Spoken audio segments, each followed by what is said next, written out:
Hi viewers, আশা করি ভালো আছেন। তো ভিউয়ার্স, বর্তমানে অ্যাডসেন্সে অ্যাপ্লাই করলে একটি কমন সমস্যা দেখাচ্ছে, তা হলো লো ভ্যালু কন্টেন্ট। ওয়েবসাইটে কী ধরনের সমস্যা থাকলে এই লো ভ্যালু কন্টেন্ট দেখায় এবং কিভাবে এই সমস্যার সমাধান করবেন, সেই সাথে বলে দিব কোন ক্যাটাগরির ওয়েবসাইটে কতগুলো পোস্ট করার পর অ্যাপ্লাই করলে এই লো ভ্যালু কন্টেন্ট সমস্যা দেখাবে না। তাই ভিডিওটি শেষ পর্যন্ত দেখতে থাকুন। আর এখনও যদি এই ভিডিওটিতে একটু লাইক করে না থাকেন তাহলে অবশ্যই একটু লাইক করে দিবেন। আর এমনই blogging tips and trick, online income, SEO related video পেতে এখনই AJ40 চ্যানেলটি সাবস্ক্রাইব করে পাশের বেল আইকনে ক্লিক করে অল সিলেক্ট করে দিন। তো চলুন ভিডিওটি শুরু করা যাক। তো ভিউয়ার্স, বর্তমানে গুগল অ্যাডসেন্সকে আমরা অনেক মিসইউজ করছি, যার জন্য গুগল অ্যাডসেন্স দিন দিন আরও বেশি কঠোর হয়ে যাচ্ছে এবং নতুন নতুন নিয়ম চালু করছে। আপনি যদি সঠিকভাবে ব্লগিং শুরু না করেন তাহলে অ্যাপ্রুভাল পেতে অনেকটা ঝামেলা হয়ে যাবে। তো চলুন প্রথমে জেনে আসি অ্যাডসেন্সে অ্যাপ্লাই করার পর এই লো ভ্যালু কন্টেন্ট সমস্যা কেন দেখাচ্ছে এবং এরপর দেখিয়ে দেব কিভাবে এই সমস্যার সমাধান করবেন। তো এখানে দেখুন, your site is not ready to show ads, এবং এখানে নিচের দিকে দেখতে পাচ্ছেন লো ভ্যালু কন্টেন্ট। এই লো ভ্যালু কন্টেন্ট অর্থাৎ আপনি যে টপিকে বা যে ধরনের পোস্ট বা কন্টেন্ট পাবলিশ করছেন ওই পোস্ট বা কন্টেন্টের কোনো ভ্যালু নেই গুগল অ্যাডসেন্সের কাছে। এই লো ভ্যালু কন্টেন্টের 4টা ক্যাটাগরি দিয়েছে। নিচের দিকে দেখতে পাচ্ছেন মিনিমাম কন্টেন্ট রিকোয়ারমেন্টস, অর্থাৎ আপনি অ্যাডসেন্সে অ্যাপ্লাই করার জন্য অবশ্যই আপনার কন্টেন্টগুলোর একটা মিনিমাম রিকোয়ারমেন্ট থাকবে। আপনি চাইলে 2-4টা পোস্ট করে অ্যাডসেন্সে অ্যাপ্লাই করে দিলে অ্যাপ্রুভ হবে না, এক্ষেত্রে আপনার লো ভ্যালু কন্টেন্ট দেখাবে। তো সাধারণত 30টার মতো পোস্ট করার পর এবং পোস্টগুলো গুগলে ইন্ডেক্স হওয়ার পর অ্যাডসেন্সে অ্যাপ্লাই করলে এই সমস্যাগুলো আসে না। এবং প্রত্যেকটা পোস্টে কমপক্ষে 500 ওয়ার্ড প্লাস থাকতে হবে। আপনি যদি মনে করেন 150 ওয়ার্ড বা 200 ওয়ার্ডের পোস্ট লিখে আপনি অ্যাডসেন্সে অ্যাপ্লাই করে দিবেন, তাহলে কিন্তু এই ধরনের সমস্যা দেখা দিতে পারে। তো প্রথমে খেয়াল করুন, আপনি যে পোস্টগুলো করেছেন সেই পোস্টগুলো কমপক্ষে 30টা গুগলে ইন্ডেক্স আছে কিনা।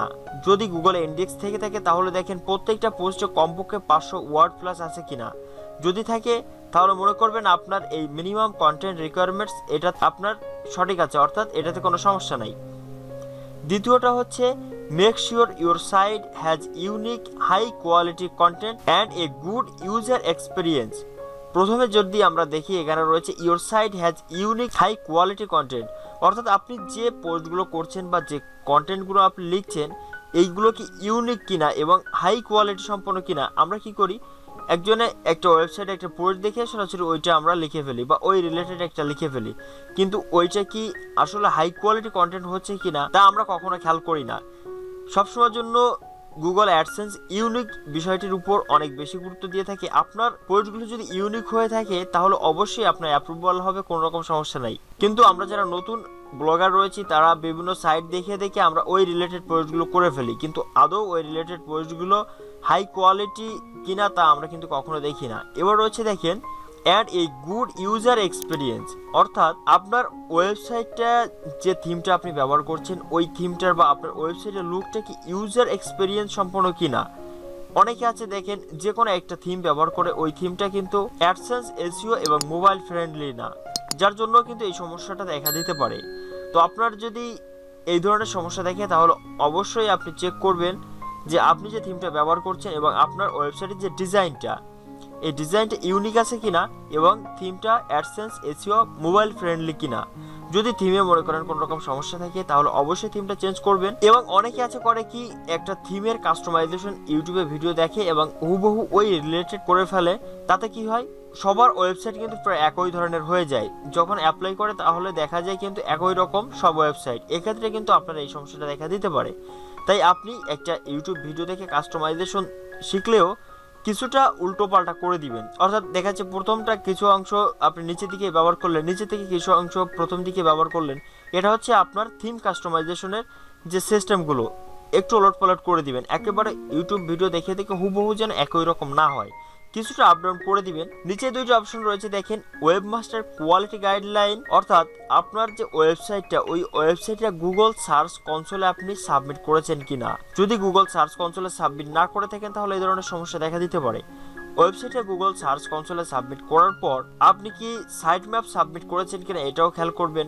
সাইড ম্যাপ সাবমিট করলে সেটা সঠিকভাবে সাকসেসফুল হয়েছে কিনা এগুলো খেয়াল করবেন। এবং আপনার গুগল সার্চ কনসোলে যে পারফরমেন্স ওইটা কেমন আসছে, যদি কোনো রকম পারফরমেন্স না থাকে তাহলে এই কোয়ালিটি গাইডলাইন সমস্যাটা কিন্তু সমাধান হবে না। যদি দেখেন যে আপনার গুগল সার্চ কনসোলের পারফরমেন্স মোটামুটি ভালোই আছে, তাহলে আশা করি এই সমস্যাটা সমাধান হয়ে যাবে। এরপর আপনার ব্লগারের সেটিংটা একটু চেক করে নেবেন। ব্লগার সেটিং আসার পর এইখানে সব কিছু ঠিকঠাক মতো করেছেন কিনা, বিশেষ করে এখান থেকে নিচের দিকে আসার পর এই যে প্রাইভেসি যে অপশনটা রয়েছে, প্রাইভেসি এটা অন আছে কিনা, যদি অফ থেকে থাকে তাহলে অবশ্যই এটাকে অন করে দিবেন। তারপর এখান থেকে নিচের দিকে যাওয়ার পর আপনারা এই অনেক সময় HTTPS এইগুলো যদি অফ থাকে তাহলে অনেকটা সমস্যা দেখা দিতে পারে। এবং এখান থেকে নিচের দিকে যাওয়ার পর মোস্ট ইম্পর্টেন্ট যেটা রয়েছে তা হচ্ছে এই যে মেটা ট্যাগ একটা দেখতে পাচ্ছেন, এখানে অবশ্যই আপনাকে কিছু মেটা ট্যাগ ইউজ করতে হবে। এটা আপনার এসইওর ক্ষেত্রে এবং গুগল ইন্ডেক্সের ক্ষেত্রে অনেকটা সাহায্য করে। এবং এই যে এখানে দেখতে পাচ্ছেন ক্রাউলিং অ্যান্ড ইন্ডেক্সিং, এটা হচ্ছে সব থেকে গুরুত্বপূর্ণ। এখানে আপনি যদি robot.txt ফাইল যদি এখানে সাবমিট না করে থাকেন তাহলে অবশ্যই এখানে সাবমিট করবেন। আর এখান থেকে যেটা রয়েছে দেখেন enable custom robot header tag, এটা অন করার পর এখানে তিনটা অপশন রয়েছে। একটা হচ্ছে হোম পেজ ট্যাগ, এখানে যদি আপনি উল্টো পাল্টা দিয়ে দেন তাহলে কিন্তু আপনার পোস্টগুলো ইন্ডেক্স নাও হতে পারে, বিভিন্ন রকম সমস্যা হতে পারে। তো এইখানে এইটা ঠিক আছে কিনা এটা একটু চেক করে নেবেন। তারপর এখান থেকে অ্যারাইসিভ যেটা রয়েছে এটা ঠিক আছে কিনা একটু চেক করে নেবেন। তারপর এখান থেকে পোস্ট অ্যান্ড পেজ ট্যাগ এটা ঠিক আছে কিনা চেক করে নেবেন। অনেক সময় আছে এখানে অ্যারাইসিভ অ্যান্ড ট্যাগ এটা রয়েছে, প্রথমটা দিয়ে থাকে নো ডিপি এবং নো ইন্ডেক্স। তো আমি এখান থেকে এটাও দিতে পারি বা ওটাও দিতে পারি, কোনো ব্যাপার না। তো এটাই আমি রাখছি, যাক এইগুলো একটু খেয়াল করে নেবেন। আর এই সেটিংয়ের উপর সম্পূর্ণ একটা ভিডিও আপলোড করা আছে, উপরে আই বাটনে ক্লিক করে আপনারা ভিডিওটা দেখলে এই সেটিংগুলো সম্পূর্ণ ঠিকঠাক মতো করতে পারবেন। এইগুলো চেক করবেন, যদি ভুল থাকে তাহলে অবশ্যই ঠিক করে নেবেন। যদি আপনি এই 4টা সমস্যার সমাধান করার পরে অ্যাপ্লাই করেন তাহলে আপনার এই লো ভ্যালু কন্টেন্ট সমস্যাগুলো আসবে না। আমরা বিভিন্ন ক্যাটাগরিতে ওয়েবসাইট তৈরি করে থাকি, এখন কোন ক্যাটাগরির ওয়েবসাইটের জন্য কতগুলো পোস্ট খুলে এই ধরনের সমস্যা হবে না। যদি আপনি মাল্টি নিশ নিয়ে কাজ করে থাকেন, অর্থাৎ আপনার ওয়েবসাইটে বিভিন্ন ধরনের কন্টেন্ট আপনি পাবলিশ করেন, মনে করেন অনলাইন আর্নিং এর উপর পোস্ট করছেন, আবার কখনো কখনো এডুকেশনের উপর পোস্ট করছেন, এগুলো হচ্ছে মাল্টি নিশ ওয়েবসাইট, অর্থাৎ বিভিন্ন টপিকে আপনি পোস্ট করছেন।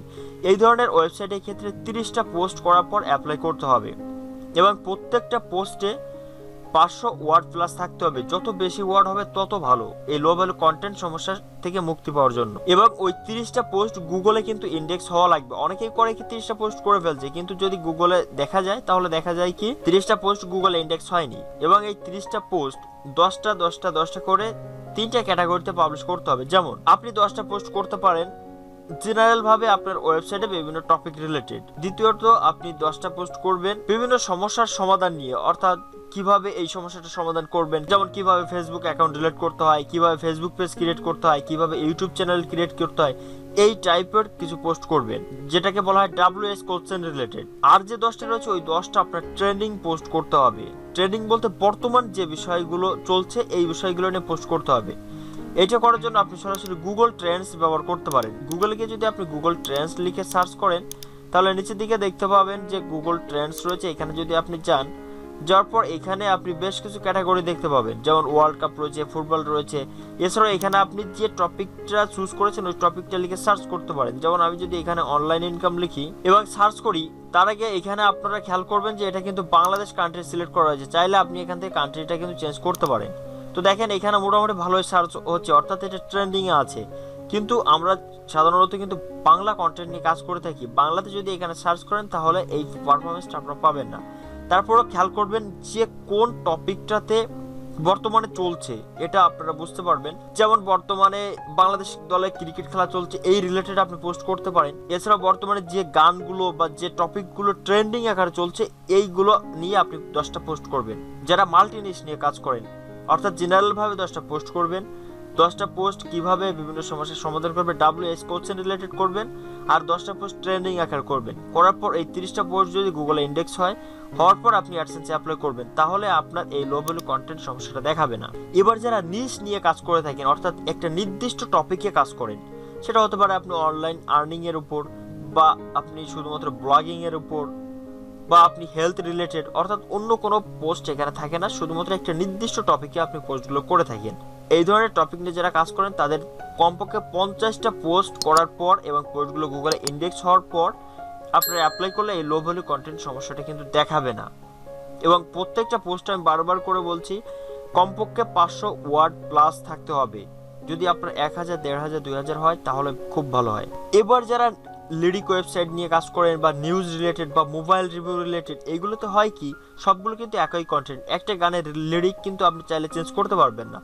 অন্য একটা ওয়েবসাইটে যে লিরিকটা লিখেছে আপনারা কিন্তু ওটাই লিখতে হবে।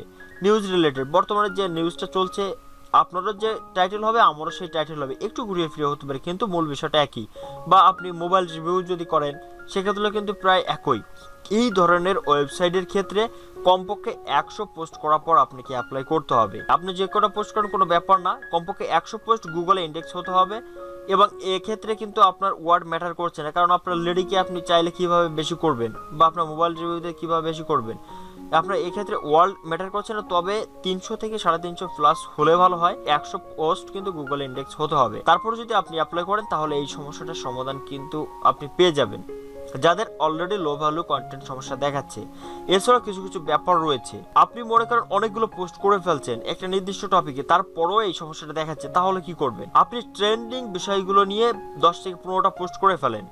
যদি এই সমস্যাটা দেখায়, সবকিছু ঠিকঠাক থাকা সত্ত্বেও বর্তমানে যে বিষয়টা চলছে এটার উপর একটু বিস্তারিতভাবে ঘুরিয়ে ফিরিয়ে আপনি দেন এবং ওই পোস্টগুলো গুগলে ইন্ডেক্স হওয়ার পর আপনি অ্যাপ্লাই করে দেন, আশা করি এই সমস্যাটার সমাধান হয়ে যাবে। তো আমরা যতই গুগল অ্যাডসেন্সের সাথে চালাকি করি না কেন, আমাদের কিন্তু নতুন নতুন ফাঁদে তারা ফেলে দিচ্ছে। ফলে যারা সহজে অ্যাডসেন্স অ্যাপ্রুভ নিতে চাচ্ছেন তাদের ক্ষেত্রে অনেকটা টাফ হয়ে যাচ্ছে। কিন্তু গুগল অ্যাডসেন্স চাইছে যারা জেনুইন ব্লগিং করতে চায় তাদেরকে অ্যাপ্রুভ দেওয়ার জন্য। অনেক আছে বর্তমানে অ্যাডসেন্স অ্যাকাউন্ট তৈরি করে সেল করছে, এদের ক্ষেত্রে কিন্তু অনেকটা টাফ ব্যাপার হয়ে যাচ্ছে এই সিস্টেমগুলো আসার পর। আপনি যদি সঠিকভাবে ওয়েবসাইট তৈরি করে সবগুলো রিকোয়ারমেন্ট ফলো করে আপনি যদি ওয়েবসাইট তৈরি করেন তাহলে আপনার অ্যাপ্রুভাল পেতে কোনো রকম সমস্যা হবে না। কিন্তু আপনি যদি মনে করেন 8-10টা পোস্ট করব অল্প সময়ের মধ্যে অ্যাপ্রুভাল পাবো, আচ্ছা আপনি যদি অ্যাপ্রুভাল পান, আপনি যদি ওয়েবসাইটে ভালো ভিজিটর না থাকে, র্যাঙ্ক ভালো না করে, তাহলে আপনার তো লাভ নাই, আপনি তো ভালো মানে আর্নিংও করতে পারবেন না। এর জন্য আগে ওয়েবসাইটের উপর নজর দিন, ওয়েবসাইটের কন্টেন্টের উপর নজর দিন, সঠিকভাবে সব কিছু ঠিকঠাক মতো করেন, করার পর অ্যাপ্লাই করেন। শুধুমাত্র অ্যাপ্লাই করার জন্য ব্যস্ত থাকলে হবে না, সব কিছু ঠিকঠাক থাকার পর অ্যাপ্লাই করেন, তাহলে আশা করি আপনাদের অ্যাপ্রুভাল হয়ে যাবে। এরপরও যদি কোনো রকম সমস্যা হয় অবশ্যই আমাদের ফেসবুক পেজ এবং এই ভিডিওটি কমেন্টে জানাবেন। এতক্ষণ সাথে থাকার জন্য অনেক অনেক ধন্যবাদ।